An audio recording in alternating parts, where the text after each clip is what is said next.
What do you think is going to happen? Oh, the $1 million question. If you're asking me to put my rent on it. Please put your rent on it. Okay. Well, I'll put my rent on as well. The stakes just got really high in the last 2 minutes. We're going to have holes in our clothes next time we do this show. Hello and welcome to Goals Preview Show for Bayern Munich against Liverpool in the UEFA Champions League round of 16 second leg. The first leg was a bit of a cagey 0-0, and to preview the second leg we've got two of our experts with us. We've got our chief correspondent Peter Staunton. How you doing today? I'm good, thank you. That's nice to hear. We've also got Neil Jones, our Liverpool correspondent. You right? All good, all good. Excellent. I'll start with you, Neil. You've actually seen Jurgen Klopp today. You were with him. Could you just explain how he's doing today? How, is he his usual charismatic self? Yeah, he tends to be pretty straightforward every time you see him. Really, he's always what you see is what you get. He's quite jovial. He can be a bit spiky sometimes when the question doesn't take him where he wants it to go. But did he get spiky today? Not really. No, not particularly. I do get the impression that probably he's a little bit more relaxed in the Champions League this season because probably a bit of the pressure's been taken off it by the league form. So it's not the be all and end all for Liverpool. Obviously, they'd love to go through in the Allianz Arena. But I think if they were to fall short and perform quite well, you know, a 2-1 defeat or something like that, or lose on penalties, I think there would be a degree of acceptance from supporters and from pundits, maybe not from Pete, but from pundits alike who would say, well, there are bigger fish to fry potentially between now and the end of the season. So he was in good spirits. He's clearly got a lot of respect for Bayern Munich. You know, I think we saw that before the first leg. You know, people were giving him chances to sort of stoke up a bit of a rivalry from his Dortmund days, but he wasn't biting on that. And I think he's very much aware that Liverpool have got a tough task on their hands on Wednesday night. He's quite adept at just sort of batting those kind of journalistic quibbles away. I don't know, would it wind you up, Pete, if they win? Would what wind me up? If Liverpool won? I think Liverpool, I get the impression that maybe the priorities have shifted again in the last month or so, because I think their stumbles in the league have taken them out of the title race, if I'm perfectly honest. I don't expect Man City to relinquish the lead at this stage. And maybe that brings the Champions League back into play. Because if you went back 6 weeks ago, I think if you asked most people associated with Liverpool, fans, whoever else was involved with the club, do you want another Champions League final or do you want the Premier League? Everyone would have picked the Premier League because they looked, well, so advanced in that competition compared to the Champions League. But now, maybe that might be more attractive as sort of an insurance policy towards the stumble that they've had in the league form over the last few weeks. So they might be looking at the Champions League, well, you know, now's our time. Let's go overcome Bayern, and if we don't get the Premier League like we thought we were going to get 6, 8, 10 weeks ago, then we've got the Champions League to go for, firing on all cylinders. You mentioned there about Liverpool's sort of inconsistent form over the last couple of weeks. Good place to start is the most recent game against Burnley at the weekend. What was your perspective on that game? I thought it was a good result after a decent performance. So, you know, Burnley, if you'd have picked circumstances where Burnley could get a result at Anfield, you'd have picked a few of the ones that happened on Sunday. You know, high wind, dangerous sort of for balls into the penalty area, that kind of thing. A refereeing controversy in the first 5 minutes, a goal that Burnley should never have been allowed to score, puts them 1-0 up in the game. Liverpool under a bit of pressure. I think it was 5 draws in 7 games in all competitions prior to that. So if you were adding up reasons why Burnley could have got a result at Anfield, there was a lot of them at play, but Liverpool responded very well to that setback. Pete was there himself. You know, we spoke at half time, and said that Liverpool. You were both at the game. Yeah, Pete was there as well. Yeah, so we scouting. Yes, absolutely. Getting his Marcelo Bielsa on with his wire cutters and his peaky cap.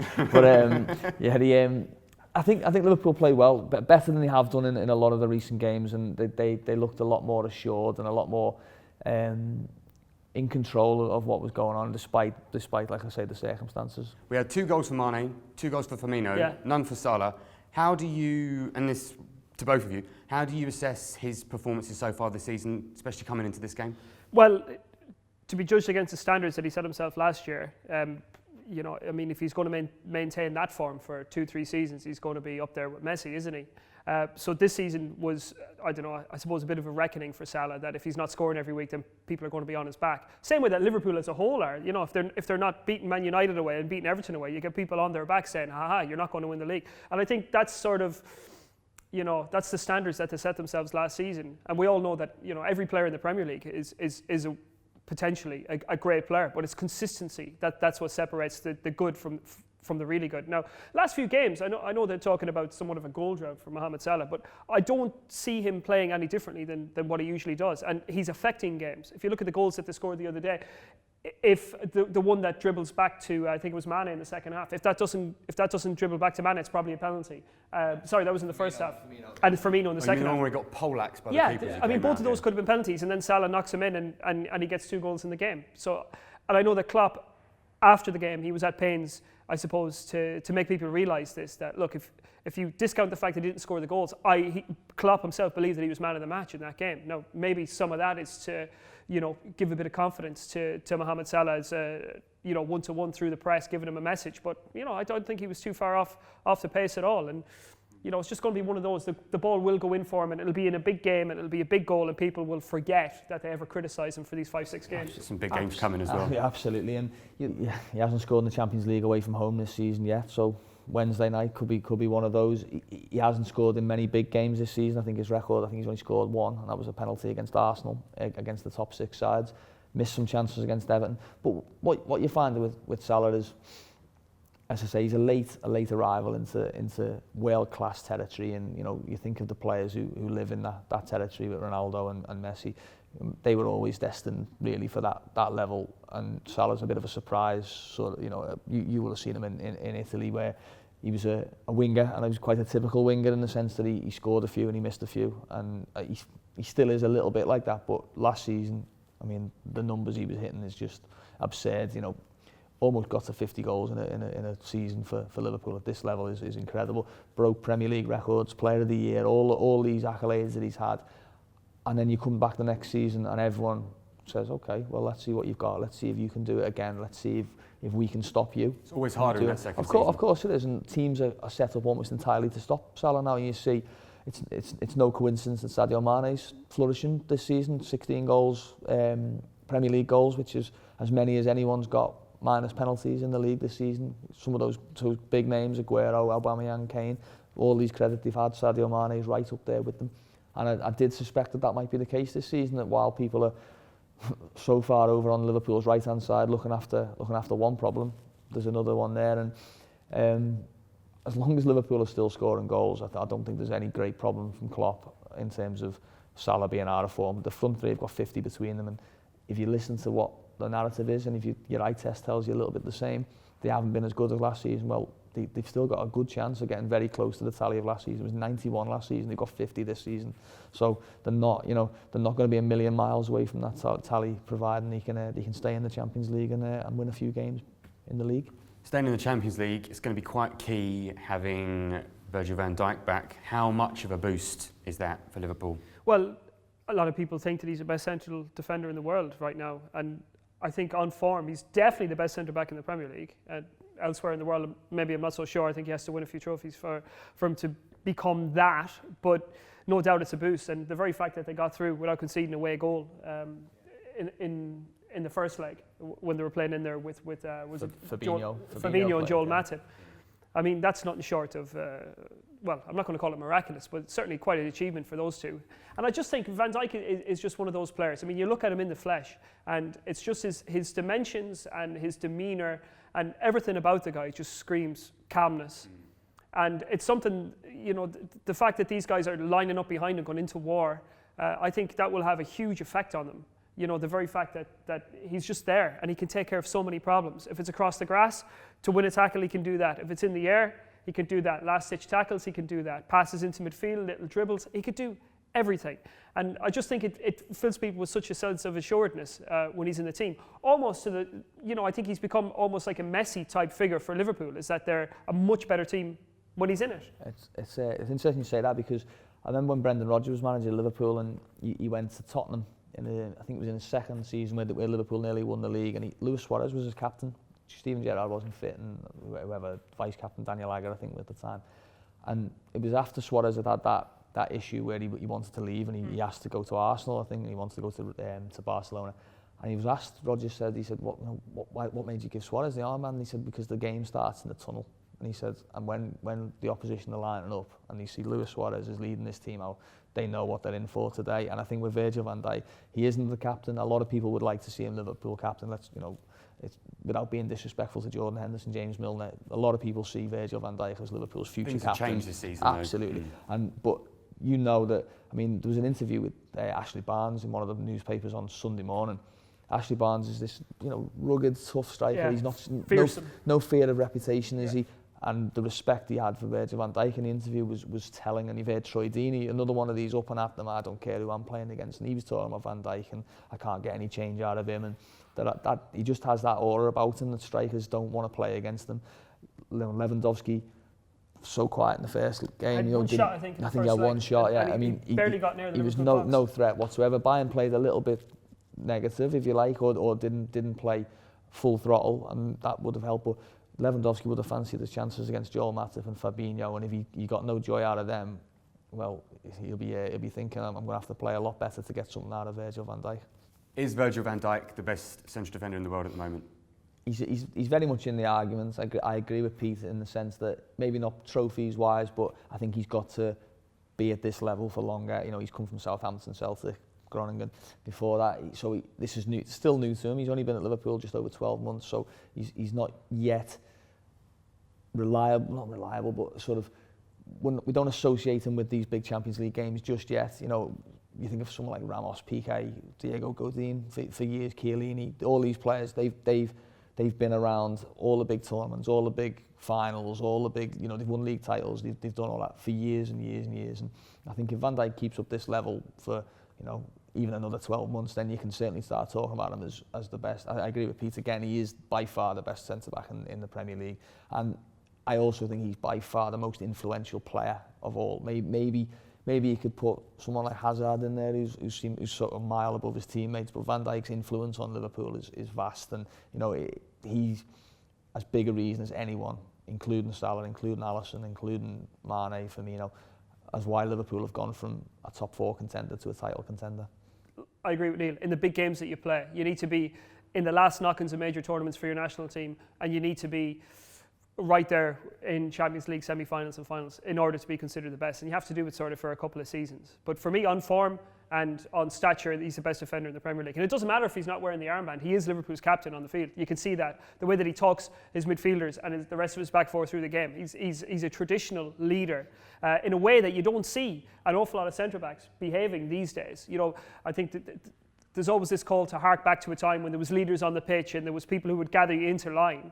And, he's got all the credentials of a modern footballer, but he does embody those traditional leadership qualities as well. And I think that's what makes him a unique force as a Premier League defender. And 70-odd million? Bargain, absolute bargain. He passes the ball with his head better than a lot of players do with the feet. I've never seen it for a defender where Joel Matip or Dejan Lovren will go for a header and it goes where it goes, potluck a little bit, or distance or height. Virgil van Dijk can see a pass with his head, and I think he's the best I've ever seen a head in the ball defensively. When he goes up for something, it's a shock if he doesn't win it. Some ridiculous stat out there that he hasn't lost a header at Anfield. He's not lost a header at Anfield. This since in 2019, he hasn't lost a header yet at Anfield. Well, if he isn't there already, he's certainly on his way.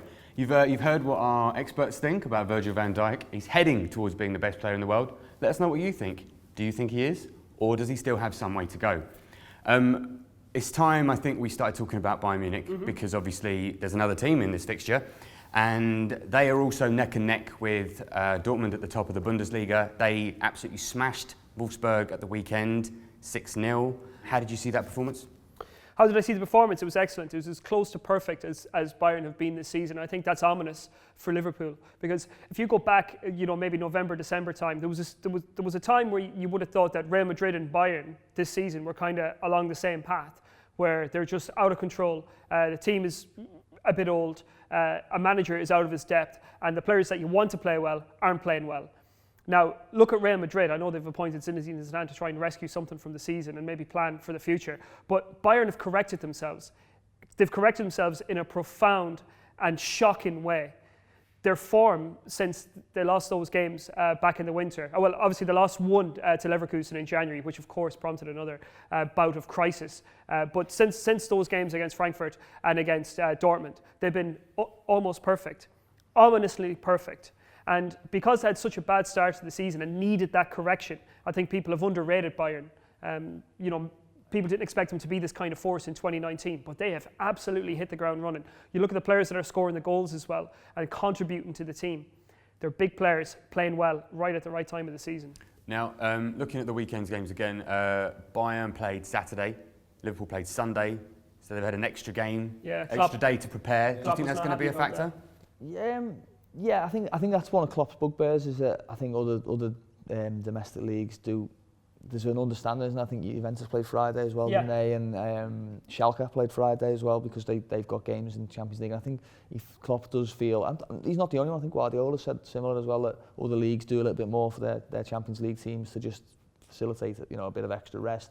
I'm not entirely sure why Liverpool did play. It was just a televised game, I suppose. It's just the laws of TV dictate. But yeah, it's not the biggest hindrance. I don't think it's about 12, 15 hours extra. He might have wanted another, maybe one more session.